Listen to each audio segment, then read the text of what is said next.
from... Did anyone consent to put that bottom one in? No. That's the point I'm saying, is the people of Australia don't know there's been a twist of all of this. We couldn't even consent to do that because that schedule of the Act not Clause 9 can only be changed by the British Parliament. Correct. And you're absolutely correct with that statement. Now here's Major General Michael Jeffrey with the two key players. He was your former Governor-General. He's also charged, he's one of the 54 defendants that have been through the Melbourne Magistrates Court. There's his charge sheet, and on the bottom it's not signed off because it says the original is with the court. That's the Melbourne Magistrates Court, plus the full court of the Supreme Court pending grand jury, which is still sitting there. So they've had problems sitting there for a long time now, and they've concealed it. If you conceal this, that in itself is fraud, quite apart from treason. John Howard, also charged on the 15th of December 2006, been concealed from the electorate because the charge would have stopped him from even nominating. There's his charge sheet, equally with the court, and it says Melbourne Magistrates Court, 15th of December 2006. Anybody know who that guy is? Damien Buck. There is the name of the boy. Now, why is he an important player? Because when you lay a private prosecution charge, if it's laid under what you call Commonwealth legislation, the Commonwealth Director of Public Prosecutions is supposed to come to the court and give you a hand to run the charge and go to the trial. That is the process. But in this case, Damien Bugg usually comes, shows up, asks the court that he's going to intervene and takes over the presentment, even though he is a defendant. That's where you've let your law go, Aussie. That's where you've let your law go. It's tragic, isn't it? Yeah. It is tragic. Eh? He intervened on his own behalf. He took over his own indictment, which in actual fact means that he can walk into a restaurant, eat free, rape the receptionist on the way out, be charged by the coppers on the main street, and then when it comes to court he'll say, I'm the Director of Public Prosecutions, I take over my own indictment, in fact I'm going for lunch.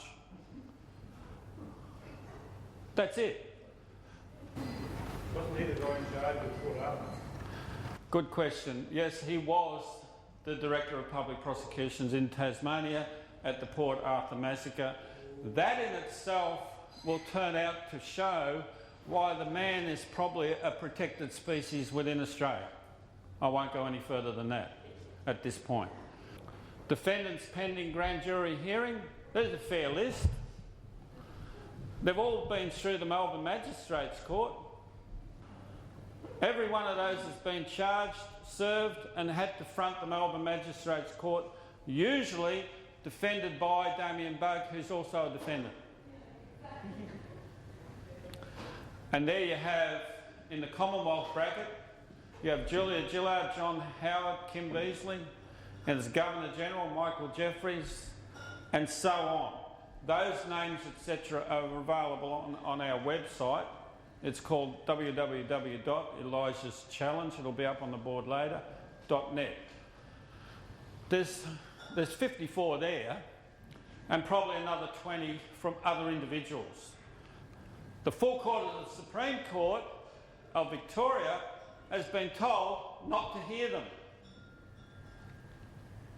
There's not been one grand jury hearing pending this matter. Now, I want this to sink into your head.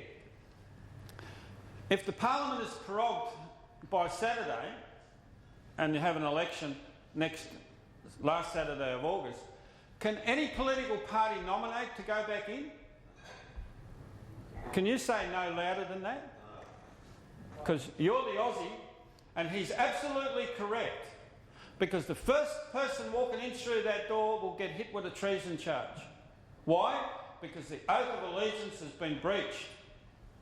You cannot fix this by walking in there to sit in an unlawful parliament. And you'll breach section 44 if you do. Now I'm saying that quite specifically, because when she does nominate to go back into the seat, she lives in Werribee. Oh, that seat is Werribee, that's where I live.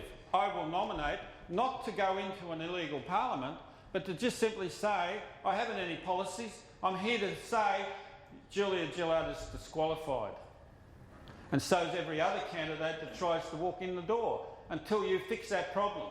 If you do not fix that problem, you're going to get a United Nations document on your table that you wish you never saw. And you won't be able to stop it, because they've blocked you. That's why they've been doing all this. Now, if you want to do something, you can write to Chris Maxwell, President of the Court of Appeal. For grand jury work, he's President of the full Court of the Supreme Court. For grand jury work, it's not Court of Appeal jurisdiction. It's full court jurisdiction. Chris Maxwell is the current President of that court. And when I was last in front of him, he said, Mr. Shaw, this matter can only get fixed in the High Court. I said, Your Honour, I might be a farmer, but I'm not an idiot. You told me a lie. And he said, why? And I said, because the only court with jurisdiction to handle treason or the concealment of treason is grand jury. And you are the only jurisdiction in the whole British Empire left with grand jury. So it's just between you and I. I don't have to go anywhere near the High Court. And they've been told to weld that door shut. Why? Because they've got to get this number done on the Aussie. There is your Chief Justice of the Supreme Court of Victoria. These two people know that all these applications have been lodged at the court. The staff of that court are informed not to stamp them or number them.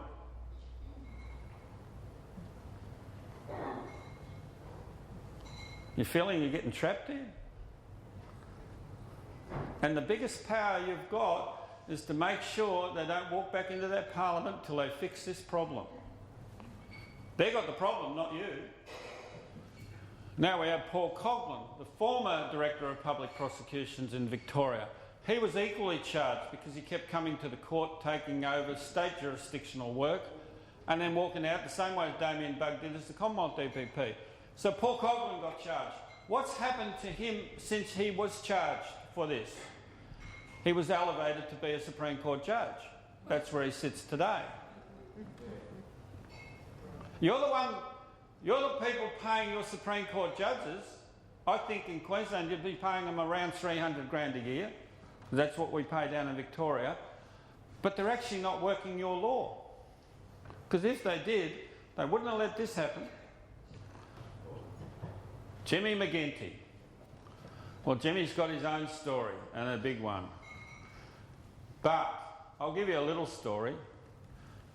Quite apart from the Attorney-General, and quite apart from the fact that he's the one that introduced the bill that took the Crown, the Monarch, and the Oath of Allegiance out of Western Australia on January 1, 2004, as the Attorney-General of Western Australia, in cahoots with the Director of Public Prosecutions of Western Australia, Robert Cox, he has refused to prosecute a person on a paedophilia charge.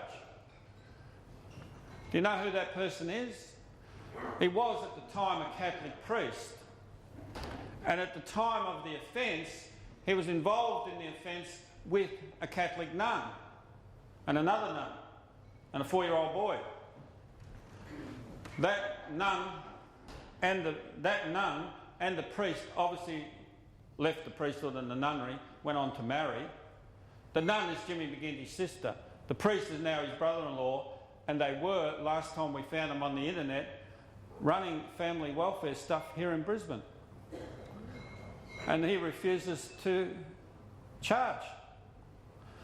I got the statement of the victim, who's now 32 years old, Leo McVeith, and he said, I don't want any retribution or whatever, I just want accountability.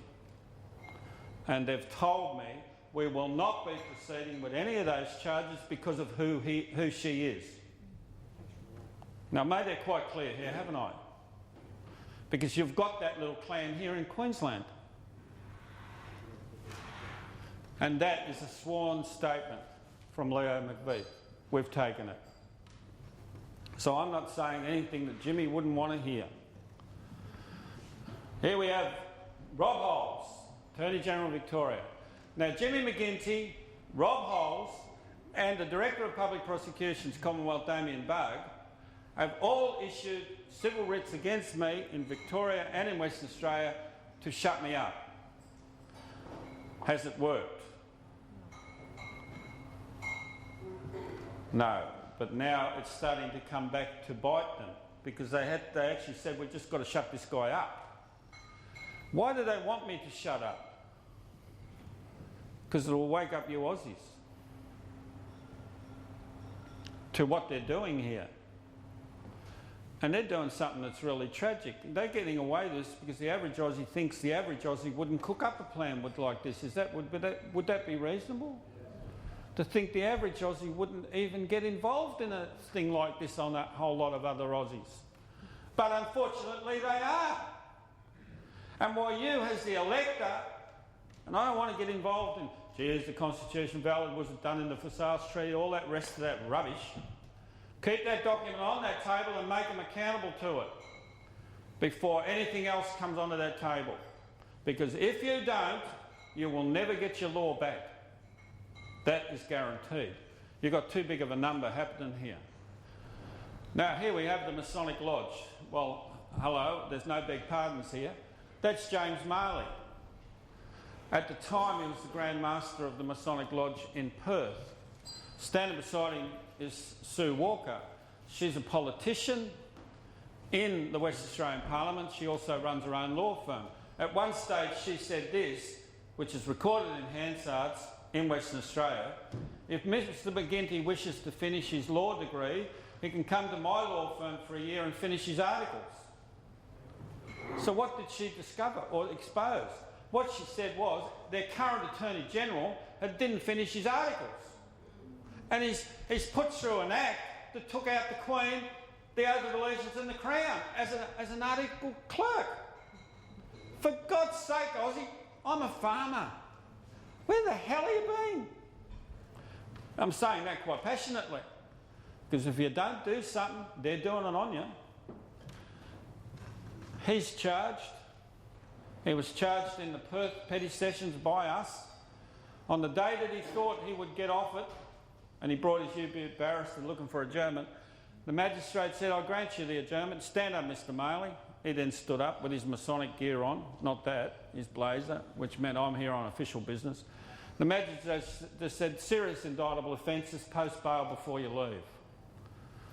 So that man has been posted on bail for taking unlawful oaths in West Australia, i.e., do they have an Act of the Parliament to take the oath they take as Freemasons? It's as simple as that. We can run the oath, we don't want to do it here. Well, hello, anyone recognise that little handshake? Now, please tell me it was an accidental thing. And Kevin really loved it, and she made it quite emphatic. And Kevin would have got the instruction and learned how to do it, probably in the lodge here in Brisbane.